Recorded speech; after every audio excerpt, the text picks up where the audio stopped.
Happy mathematics to you all.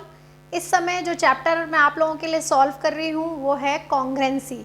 अब कॉन्ग्रेंसी में आज जो हम एक्सरसाइज करने जा रहे हैं सेकंड एक्सरसाइज। सेकंड एक्सरसाइज की जो थ्योरम्स हैं वो हमने लास्ट वीडियो में की हैं, यानी आज का वीडियो समझने के लिए आपको लास्ट वीडियो देखना पड़ेगा। और लास्ट वीडियो में क्योंकि हम कॉन्ग्रेंसी ही कंटिन्यू कर रहे हैं तो पहले कॉन्ग्रेंसी समझनी पड़ेगी। इसका मतलब ये है कि अगर आप ये वीडियो नया देख रहे हैं तो आपको इससे पहले आप इसके पुराने वीडियोस भी देखने पड़ेंगे। मैंने आप लोगों के लिए इसकी एक प्लेलिस्ट बना रखी है, तो आप उस प्लेलिस्ट से अगर नंबर से वीडियोस देखेंगे तो आपको हर चीज़ समझने में बहुत आसानी होगी। तो आज हम करने जा रहे हैं एक्सरसाइज 7.2, जिसके लिए प्रीवियस वीडियोस आपको देखने हैं। अब क्वेश्चन नंबर 1 की बात करते हैं। हमें बनाना है इसका फिगर। मैं आपको बार बार कहती हूँ क्वेश्चन में फिगर दिया है तो भी हमें अपना फिगर दोबारा अपने हाथ से ड्रॉ करना चाहिए, तभी हमें पता चलता है कि जो इन्फॉर्मेशन क्वेश्चन में गिवन है हमने उन्हें काम में लिया कि नहीं लिया। ये सारी चीज़ें हमें खुद फिगर बनाने से पता चलती हैं।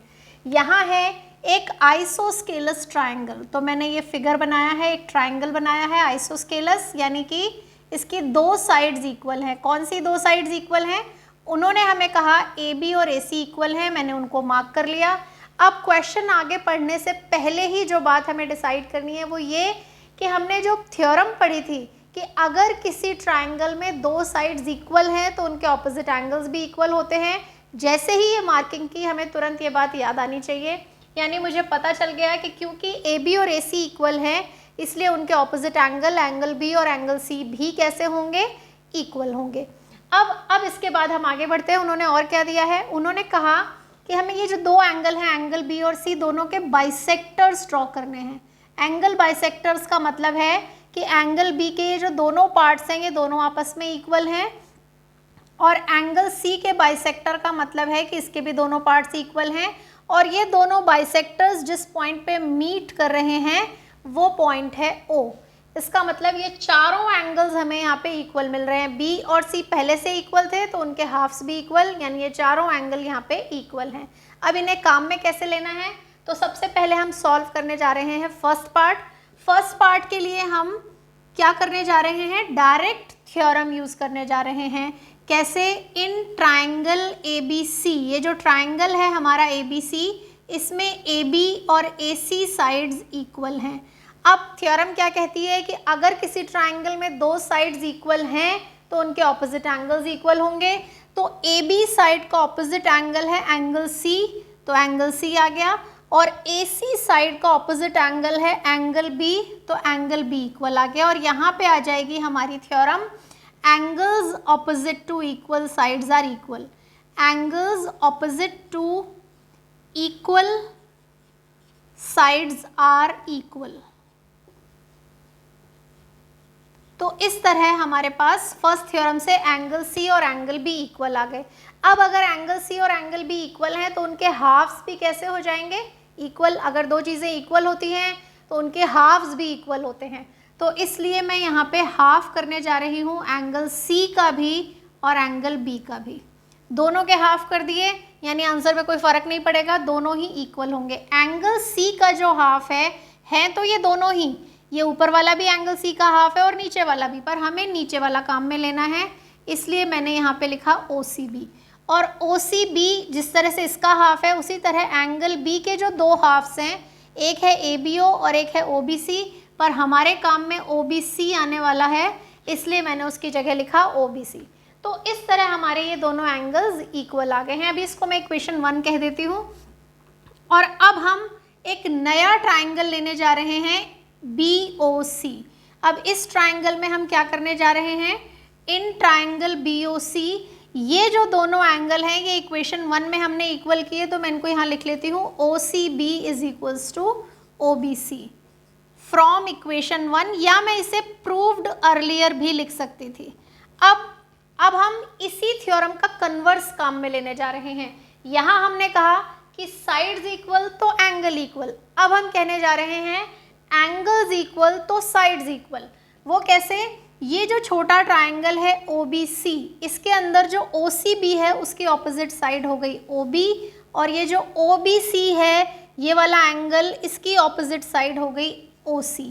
तो इस तरह OB और OC इक्वल आ गए। रीजन क्या है इसी थ्योरम का? Converse, sides opposite to equal angles are equal. तो इस तरह हमारे पास OB is equals to OC आ गया। हेंस प्रूव्ड कह सकती हूँ मैं इसको, क्योंकि मुझे फर्स्ट पार्ट में यही प्रूव करना था। तो इस तरह से हमने इसको प्रूव कर लिया कि OB और OC साइड्स जो हैं इस ट्राइंगल में इक्वल हैं, तो हमारी लेंथ इक्वल आ गई। अब हम आते हैं सेकेंड पार्ट पे, पर उससे पहले मैं बता दूं एक ही क्वेश्चन में दोनों थ्योरम्स जो हमने लास्ट वीडियो में सीखी थी दोनों काम में आ गई हैं।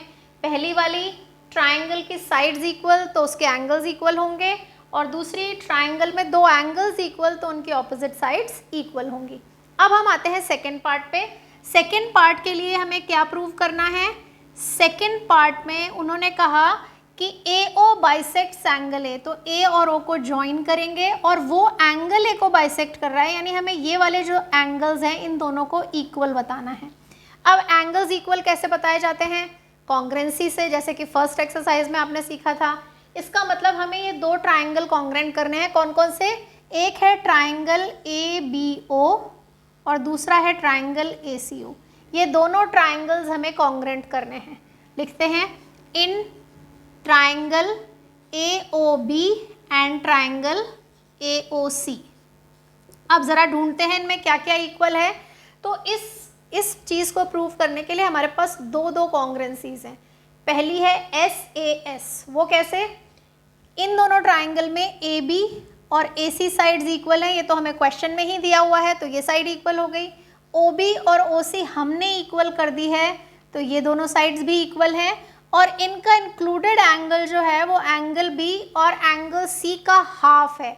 और क्योंकि एंगल B और एंगल C इक्वल हैं तो इनके हाफ्स भी इक्वल होंगे, इसलिए SAS से ये दोनों ट्राइंगल कॉन्ग्रेंट हो जाएंगे। लेकिन मैं ऐसा नहीं कर रही, मैं इसको दूसरी कॉन्ग्रेंसी से करके दिखा रही हूँ।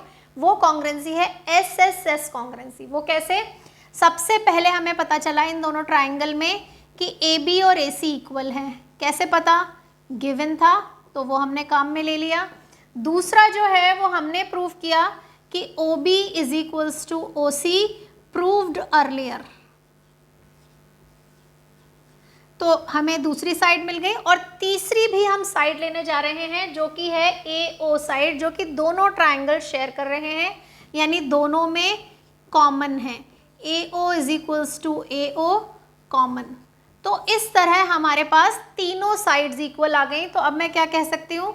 बाय SSS कॉन्ग्रेंसी या SSS rule, triangle AOB is congruent to triangle AOC। और जैसे ही ये दोनों ट्राइंगल कॉन्ग्रेंट हुए, इनके बचे हुए पार्ट्स इक्वल हो जाएंगे, यानी हमारे ये जो दोनों एंगल हैं ये दोनों एंगल इक्वल आ जाएंगे। कौन कौन से एंगल हैं? Angle BAO is equals to angle CAO। Hence proved. तो इस तरह हमने अपने क्वेश्चन में दोनों चीज़ें, दोनों थ्योरम्स भी काम में ली, कॉन्ग्रेंसी भी काम में ली। एक ही क्वेश्चन में कई सारी कॉन्ग्रेंसीज काम में आ सकती हैं, ये भी आपको यहाँ पे पता चला। तो हमें इस तरह के क्वेश्चंस हमारे लिए बहुत ही इंपॉर्टेंट होते हैं, जहाँ पे हमें एक ही क्वेश्चन में कई सारी चीज़ें काम में आती हैं। एग्जाम के पॉइंट ऑफ व्यू से भी ये क्वेश्चन हमारे लिए काफ़ी इंपॉर्टेंट होते हैं। तो अब हम सॉल्व करने जा रहे हैं सेकेंड क्वेश्चन। क्वेश्चन 2 काफ़ी सिंपल क्वेश्चन है। कह रहे हैं कि ABC एक ट्राइंगल है, जिसका फिगर उन्होंने क्वेश्चन में दिया था, पर मैं आपके सामने ही बना रही हूँ। कैसा फिगर दिया है उन्होंने? कि एक ट्राइंगल दिया है ABC, और उसमें उन्होंने कहा है कि AD जो एक लाइन जा रही है वो परपेंडिकुलर बाइसेक्टर है। परपेंडिकुलर बाइसेक्टर का मतलब हुआ सबसे पहले तो परपेंडिकुलर है, इसलिए ये दोनों एंगल 90 डिग्री के होंगे। और फिर बाइसेक्टर है, इसका मतलब ये साइड BC के दो इक्वल पार्ट्स कर रही है। तो ये दो इन्फॉर्मेशन उन्होंने हमें क्वेश्चन में दी है। और फिर उन्होंने हमसे कहा कि अब हमें ये ट्राइंगल कॉन्ग्रेंट आइसोस्केलस प्रूव करना है, और आइसोस्केलस में भी कौन सी साइड्स इक्वल करनी है? AB और AC। इसके लिए हमें कॉन्ग्रेंसी करनी ही पड़ेगी। तो शुरू करते हैं। कौन कौन से ट्राइंगल कॉन्ग्रेंट करने हैं? पहला है ट्राइंगल ADB और दूसरा है ADC। तो ट्राइंगल ADB और ट्राइंगल ADC को कॉन्ग्रेंट करते ही हमारे पास AB और AC इक्वल आ जाएंगे बाय सिंप्लिसिटी। अब ये इक्वल है कैसे? तो बहुत सिंपल है, बहुत सारी चीज़ें तो उन्होंने ही हमें दी हुई हैं। जैसे कि BD is equals to DC। ये कैसे पता? क्योंकि उन्होंने बोला है कि ये इसका एंगल बाइसेक्टर है, मतलब इसका बाइसेक्टर है, परपेंडिकुलर बाइसेक्टर है। और दूसरी जो चीज़ है वो है ये दोनों एंगल्स, तो इन दोनों एंगल के नाम हम लिखेंगे, angle ADB is equals to angle ADC। और दोनों के लिए एक ही रीज़न आएगा, वो क्या रीज़न है? AD इज परपेंडिकुलर बाइसेक्टर, तो इस वजह से हमारे पास ये दोनों चीज़ें इक्वल आ गई। और तीसरी चीज़ जो है बहुत ही सिंपल, AD साइड है जो दोनों ट्रायंगल्स शेयर कर रहे हैं, यानी वो दोनों के बीच में कॉमन है। तो इस तरह हमने दो साइड्स इक्वल करी हैं और एक उनके बीच का एंगल इक्वल किया। तो बाय SAS रूल दोनों ट्रायंगल्स हमारे कॉन्ग्रेंट हो गए। By SAS rule triangle ADB is congruent to triangle ADC, और जैसे ही ये ट्रायंगल कॉन्ग्रेंट हुए अब हमारे पास AB और AC साइड इक्वल हो गई बाय CPCT। तो AB is equals to AC by CPCT। अगर मैं AB और AC इक्वल नहीं कहती तो मैं ये एंगल्स भी इक्वल बता सकती थी कि बाय CPCT एंगल B और एंगल C भी इक्वल हैं। अगर एंगल B और एंगल C इक्वल हैं तो उनकी ऑपोजिट साइड्स भी इक्वल होती हैं, ये भी हमें पता है। तो इस तरह से हम एक ही चीज़ को कई तरह से प्रूव कर सकते हैं। तो ये है हमारा क्वेश्चन नंबर 2। अब हम सॉल्व करने जा रहे हैं क्वेश्चन नंबर 3। इस क्वेश्चन में क्या इन्फॉर्मेशन दी है? सबसे पहले उन्होंने कहा एक ट्राइंगल है ABC, ये ABC एक ट्राइंगल है, ये आइसोस्केलस ट्राइंगल है और साइड्स कौन सी इक्वल हैं? उन्होंने कहा altitudes BE and CF are drawn to equal sides AC and AB। तो हमारी जो दो साइड्स इक्वल हैं वो हैं AC साइड AB साइड के इक्वल है। तो मैं इसको यहाँ लिख लेती हूँ, AC is equals to AB। और इससे पता क्या चलता है हमें, क्योंकि मैं आपको पहले ही बता चुकी हूँ हमें थ्योरम इसमें जगह जगह काम में लेनी है, जहाँ ट्राइंगल की साइड्स इक्वल मिले तुरंत उसके इक्वल एंगल्स हो जाएंगे।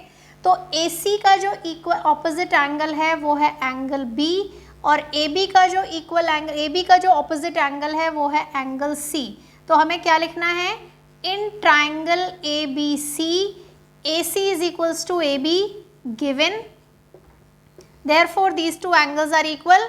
वो जो थ्योरम मैंने आपको बताई कि angles opposite to equal sides are equal, angles opposite to equal sides.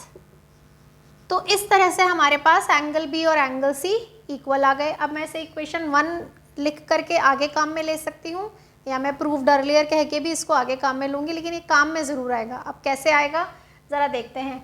यहाँ पे हमें जो चीज़ पूछी है वो है कि एल्टीट्यूड्स इक्वल करो, BE और CF को इक्वल करना है। और जैसे कि मैं आपको फर्स्ट वीडियो से बताती आ रही हूँ कि हमें जो चीज़ इक्वल करनी होती हैं वो कौन से ट्राइंगल का पार्ट है पहले वो ढूंढना है, और वो ट्राइंगल्स जो हैं अगर हम वो कॉन्ग्रेंट कर देंगे तो हमारी चीज़ें इक्वल हो जाएंगी। तो हमें कौन से ट्राइंगल चाहिए जिससे BE और CF जिनमें आ रहे हों? तो ध्यान से देखिए, चॉइसेस दो हैं। BE लाइन वाला एक ट्राइंगल BEA भी हो सकता है और एक BEC भी हो सकता है। तो मैं अभी आपके लिए जो काम में लेने जा रही हूँ वो है BEC, लेकिन मैं आपको एक बार बताऊंगी ज़रूर कि अगर मैं ऊपर वाला ट्राइंगल ले लेती तो क्या होता। चलिए पहले हम ट्राइंगल जो काम में लेने जा रहे हैं वो है ट्राइंगल BEC, क्योंकि इससे हमें BE मिलेगी। CF किससे मिलेगी?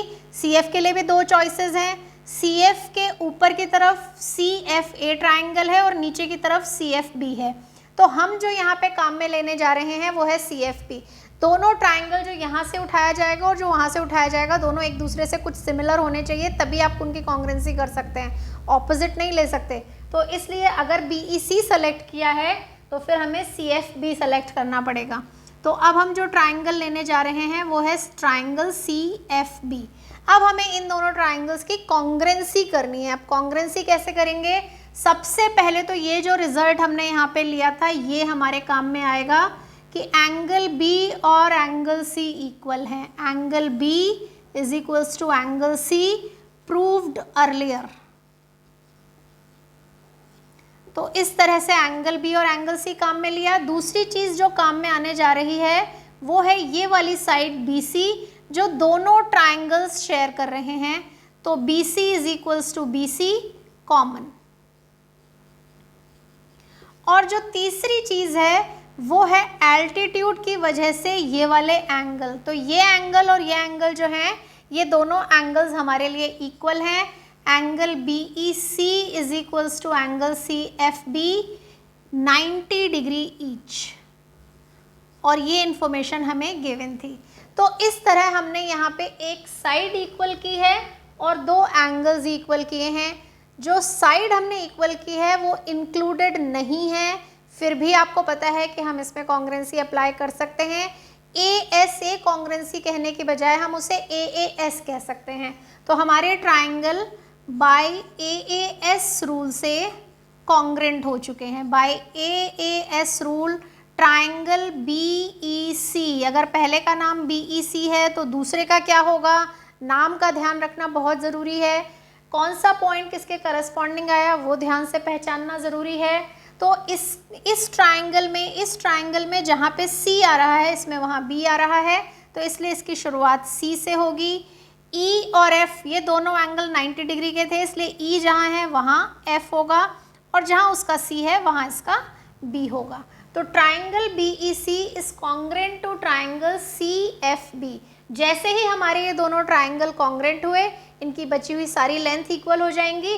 तो हमें जो लेंथ चाहिए वो है BE और CF। तो BE और CF इक्वल हो गए बाय CPCT। तो इस तरह से हमने कॉन्ग्रुएंसी के थ्रू BE और CF को इक्वल किया। अब जैसा कि मैंने कहा था कि चॉइसेस दूसरी भी थी। दूसरी चॉइसेस क्या थी कि ट्राइंगल BEC ना लेके मैंने BEA लिया होता और ट्राइंगल CFB ना लेके मैंने CFA लिया होता। अगर हमने ये दोनों ट्राइंगल लिए होते तब भी हम अपने फिगर्स को, अपने ट्राइंगल्स को कॉन्ग्रुएंट कर सकते थे। कैसे कर सकते थे, AB is equals to AC, directly ये हमारे काम में आता। Angle B is equals to angle C, इसकी हमें ज़रूरत नहीं पड़ती। क्या काम में लेते डायरेक्टली कि एंगल, ये जो साइड AB है ये साइड AC के इक्वल हो जाएगी, और ये जो एंगल है एंगल A, ये दोनों ट्राइंगल्स शेयर कर रहे हैं। इस ट्राइंगल में भी एंगल A आ रहा है और इस ट्राइंगल में भी एंगल A आ रहा है। तो एंगल A कॉमन हो जाता, जैसे साइड्स कॉमन होती हैं यहाँ पे एंगल कॉमन हो जाता। और तीसरा एंगल 90 डिग्री का है, लेकिन वो इधर ना होके इस तरफ होता। इस तरफ वाला जो 90 डिग्री एंगल है ये उस सिचुएशन में हम इक्वल काम में लेते, यानी क्राइटेरिया वहाँ भी यही बनता। कौन सा, AAS रूल से हम ट्राइंगल कॉन्ग्रुएंट करते, और वो ट्राइंगल कॉन्ग्रुएंट करते तो नाम होता हमारा BEA और CFA। और जैसे ही दोनों ट्राइंगल कॉन्ग्रुएंट होते, BE और CF ये दोनों लेंथ इक्वल हो जाती। तो मैंने एक मेथड आपको करके बताया है, दूसरा मेथड आप खुद करके देखिएगा कि अगर हम ये ट्राइंगल ना लेके दूसरे ट्राइंगल लेते तो कॉन्ग्रुएंसी किस तरह से होती। तो दोनों मेथड से हमें अपने क्वेश्चंस को सॉल्व करने की अगर हमारी अच्छी प्रैक्टिस हो जाएगी तो ये बहुत ही अच्छा रहेगा कि हमें सारे ऑप्शंस नज़र आने चाहिए कि हम एक ही क्वेश्चन में क्या क्या चीज़ें कर सकते थे। तो ये है क्वेश्चन नंबर 3। अब सॉल्व करेंगे नेक्स्ट क्वेश्चन। तो बच्चों क्वेश्चन नंबर 4 क्वेश्चन नंबर 3 का कन्वर्स है। जैसे हमने अभी क्वेश्चन 3 किया बिल्कुल उसी तरह से इसमें भी आगे बढ़ना है। इसमें भी 2 चॉइसेस हो सकती थी, पर उन्होंने दोनों चॉइसेस में से कौन सी चॉइस सेलेक्ट करनी है वो खुद ही बता दिया है। कन्वर्स किस तरह है पहले मैं आपको ये बताती हूँ। वहाँ पे हमें ट्राइंगल आइसोस्केलस दिया था और एल्टीट्यूड्स इक्वल करने थे। यहाँ हमें एल्टीट्यूड्स इक्वल दिए हैं और ट्राइंगल आइसोस्केलस प्रूव करना है। एल्टीट्यूड्स यानी कि ये जो एंगल है ये 90 डिग्री के हैं और इक्वल हैं, इसका मतलब BE और CF इक्वल हैं, ये हमें पता है। अब अगर हमें ये पता है तो हमें AB और AC इक्वल करनी है। लास्ट क्वेश्चन में हमने नीचे के ट्राइंगल कॉन्ग्रुएंट किए थे, ट्राइंगल BFC और ट्राइंगल CEB। बिल्कुल उसी तरह से मैं यहाँ पे भी ऐसे ही कर सकती थी, मैं नीचे के ट्राइंगल भी कॉन्ग्रुएंट करके ABC को कॉन्ग्रुएंट कर सकती थी, लेकिन अभी हमें उसके लिए मना किया गया है। तो ये क्वेश्चन भी हम सॉल्व करेंगे, लेकिन अपनी अगली एक्सरसाइज में करेंगे कि अगर हम नीचे के ट्राइंगल कॉन्ग्रुएंट करते तो ये कैसे होता। अभी फिलहाल क्योंकि उन्होंने हमें रिस्ट्रिक्ट कर दिया है कि हमें ABE और ACF को कॉन्ग्रुएंट करके ही अपनी साइड्स को इक्वल बताना है, तो हम इन्हें कॉन्ग्रुएंट करते हैं कि इनको कैसे कॉन्ग्रुएंट किया जाएगा। तो हमें कौन कौन से ट्राइंगल कॉन्ग्रुएंट करने हैं, ट्राइंगल ABE और ट्राइंगल ACF। अब कैसे कॉन्ग्रुएंट करेंगे ध्यान से देखिए क्या क्या चीज़ें इक्वल हैं। देखिए ध्यान से, हमारा जो ABE है यानी ये वाला जो ट्राइंगल है, इसकी जो BE साइड है वो इस ट्राइंगल की CF साइड के इक्वल है। कैसे पता? क्वेश्चन में ही दिया है कि एल्टीट्यूड्स आर इक्वल, तो इसको मैं क्या लिखूंगी? गिवन। दूसरी चीज़, ये एंगल जो है, ये वाला एंगल, ये एंगल 90 डिग्री का है। ट्राइंगल ABE में ये एंगल 90 डिग्री का है और ट्राइंगल ACF में ये वाला एंगल 90 डिग्री का है। इन एंगल्स के नाम लिख लेते हैं BEA, और उस वाले ट्राइंगल में CFA। ये दोनों एंगल 90 डिग्री के हैं, क्योंकि ये दोनों एल्टीट्यूड हैं इसलिए ये दोनों एंगल 90 डिग्री के हो गए। अब तीसरी चीज़ क्या है, वो थोड़ा सा ध्यान देने वाली चीज़ है, आगे भी आपके जगह जगह काम में आएगी, तो आपको पहचान होनी चाहिए।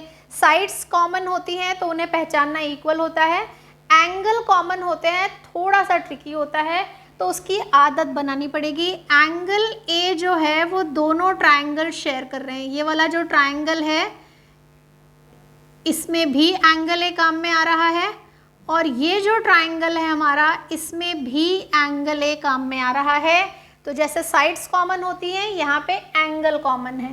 Angle A is equals to angle A, क्या बोलेंगे? कॉमन। तो कौन सा क्राइटेरिया बन गया ये? क्योंकि हम दो एंगल्स और एक साइड इक्वल कर रहे हैं, इसलिए A ऐसे होना चाहिए, पर क्योंकि हम जो साइड इक्वल कर रहे हैं वो इंक्लूडेड साइड नहीं है, इसलिए हम इसे AAS लिखेंगे। तो क्या बना हमारे पास? By AAS rule triangle ABE is congruent to triangle ACF। तो इस तरह हमने अपना फर्स्ट पार्ट इक्वल कर दिया है कि ABE is equals to ACF। तो हमारा पहला जो चीज़ थी वो हमारे पास आ गई, और दूसरी चीज़ बाई CPCT आ ही जाएगी, क्योंकि ये दोनों ट्राइंगल कॉन्ग्रेंट हैं, तो इसकी AB साइड इसकी AC साइड के इक्वल हो गई। AB is equals to AC by CPCT, और जैसे ही AB is equals to AC आई, हमारा ट्राइंगल आइसोस्केलस हो गया। So triangle ABC is an isosceles triangle. तो इस तरह से हम अपने ट्राइंगल को कॉन्ग्रेंट करके साइड्स इक्वल कर सकते हैं। और मैं बार बार कह रही हूँ, जैसे मैंने ऊपर के ट्राइंगल कॉन्ग्रेंट किए, मैं नीचे वाले ट्राइंगल कॉन्ग्रेंट करके भी ये रिजल्ट ला सकती थी, लेकिन ये क्वेश्चन अभी तो आप ट्राई करेंगे और आगे वाले वीडियो में मैं आपको सॉल्व करवाऊंगी कि किस तरह हम नीचे वाले ट्राइंगल से भी ये कर सकते थे। तो ये है क्वेश्चन नंबर 4। अब नेक्स्ट क्वेश्चन करते हैं। तो अब हम सॉल्व करने जा रहे हैं क्वेश्चन नंबर 5। काफ़ी सिंपल क्वेश्चन है, एक नहीं बल्कि दो मेथड से होता है। तो पहले हम फर्स्ट मेथड करते हैं। कहा गया है कि एक बेस है BC, उस पर दो आइसोस्केलस ट्राइंगल हैं, एक ऊपर की तरफ है ABC, एक नीचे है DBC। साइड्स जो इक्वल दी हैं, ऊपर वाले ट्राइंगल में AB और AC, नीचे वाले में DB और DC, और एंगल जो इक्वल करना है वो है एंगल ABD, एंगल ACD के इक्वल करना है। तो सबसे पहले मैंने लिया ऊपर वाला ट्राइंगल, ट्राइंगल ABC, और उसमें जो दो साइड्स इक्वल गिवन है AB और AC, उनके ऑपोजिट एंगल्स इक्वल हो जाएंगे। तो मैं यहाँ पे नेमिंग की बजाय नंबरिंग कर देती हूँ, उससे थोड़ा सा समझने में आसानी रहती है, लेकिन आप लोग नेमिंग करेंगे तो ज़्यादा बेटर रहेगा। 1 जो है उसकी जगह मुझे ABC और 2 की जगह ACB लिखना चाहिए, पर इजीली समझ में आ जाए इसलिए मैंने यहाँ लिख दिया angle 1 is equals to angle 2। Reason है angles opposite to equal sides are equal, angle opposite to equal sides. बिल्कुल ऐसे ही मैं नीचे वाला ट्राइंगल लेने जा रही हूँ।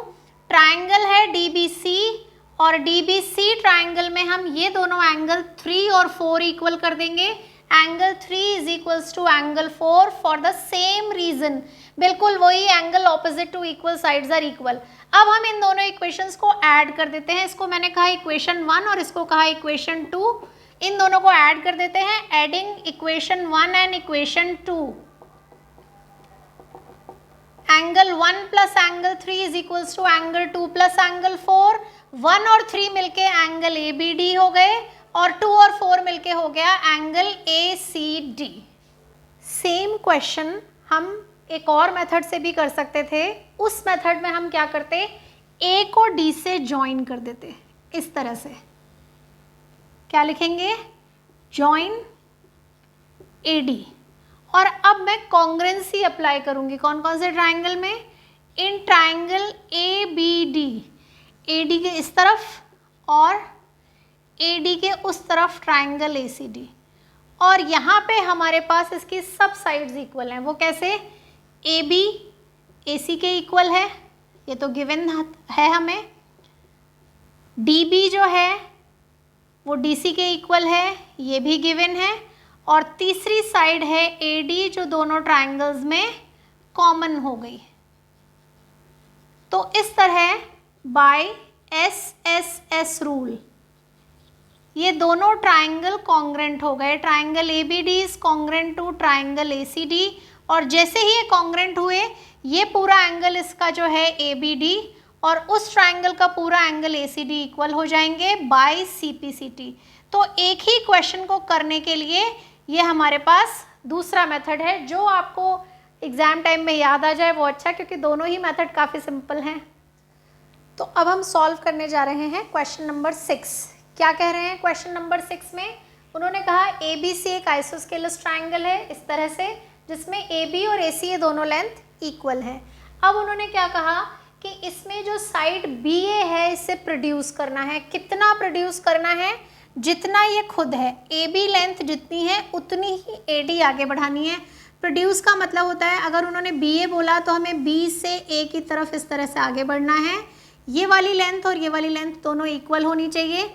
ये पॉइंट D है और D को हमें C से ज्वाइन कर देना है।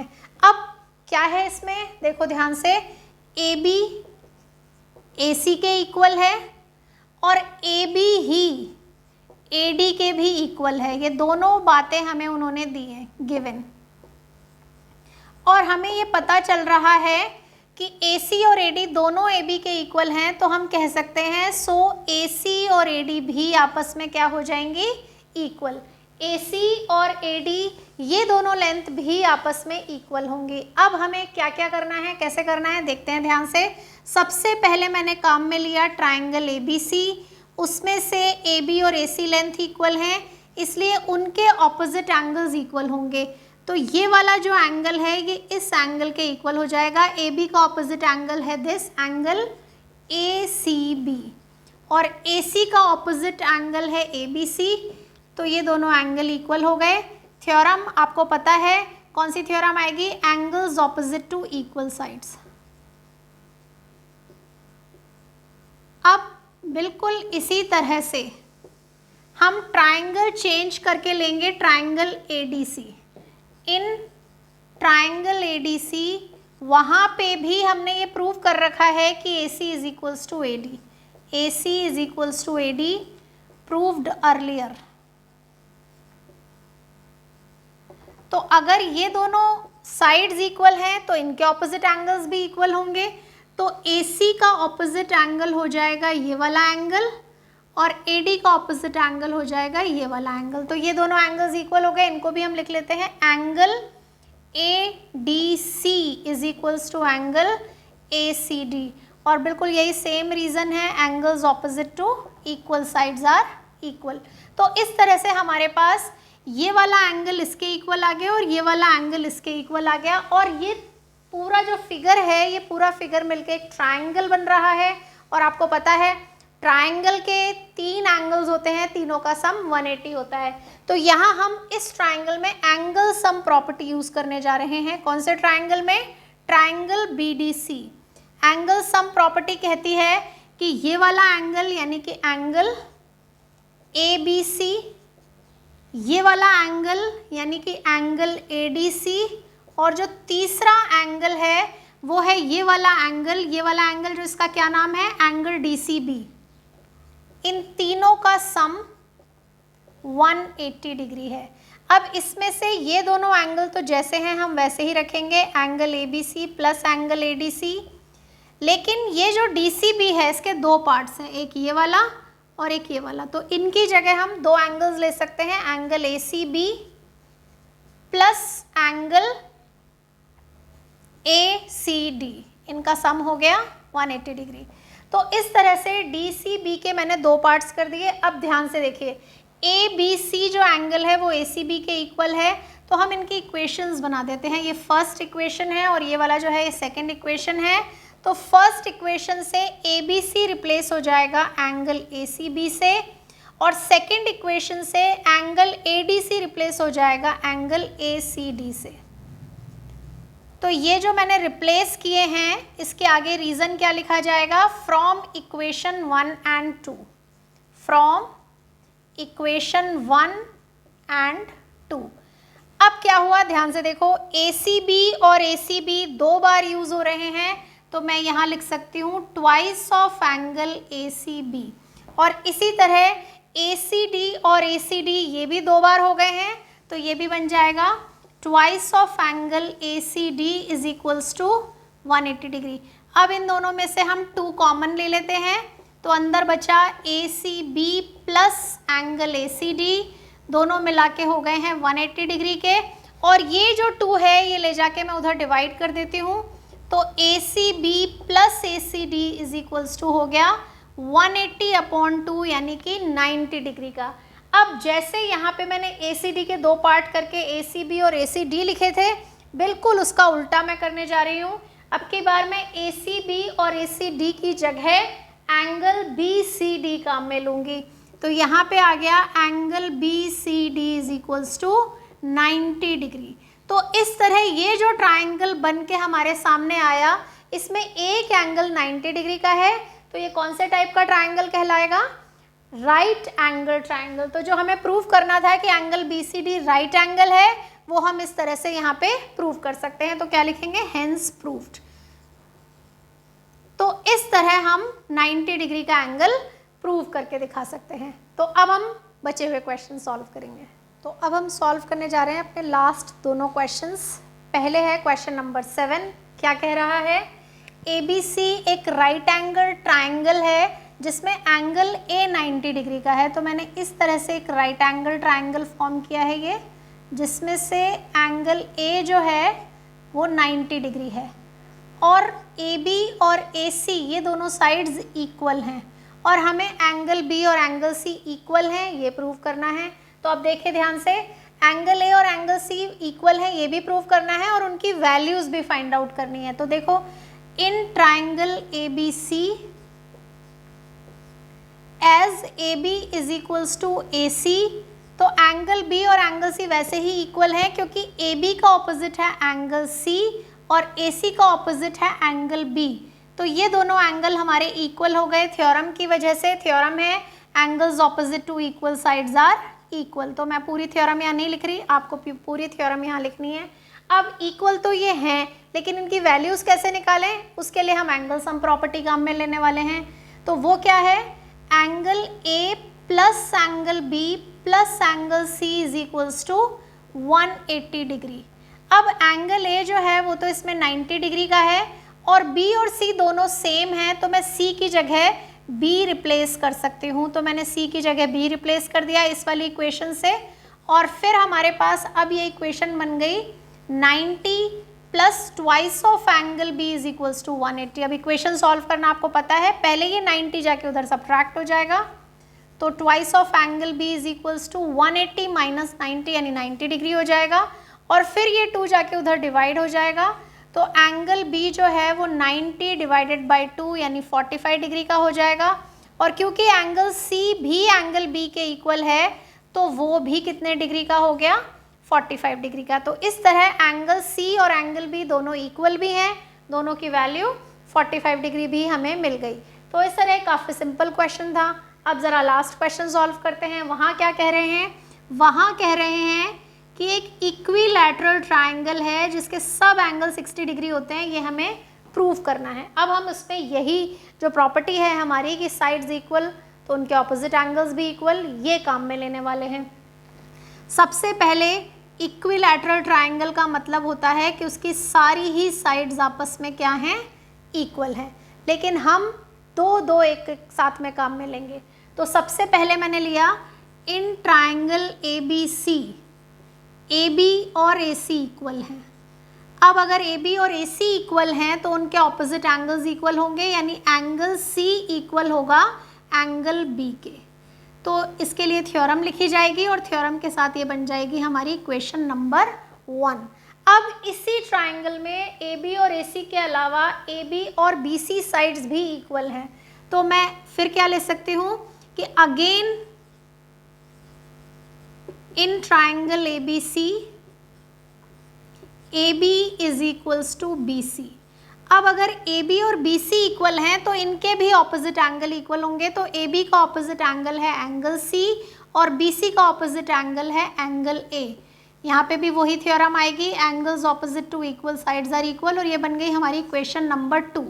अब ज़रा ध्यान से देखिए, इक्वेशन 1 और 2 ये कह रही हैं, इक्वेशन 1 से एंगल सी एंगल बी के इक्वल है और सी ही एंगल ए के भी इक्वल है।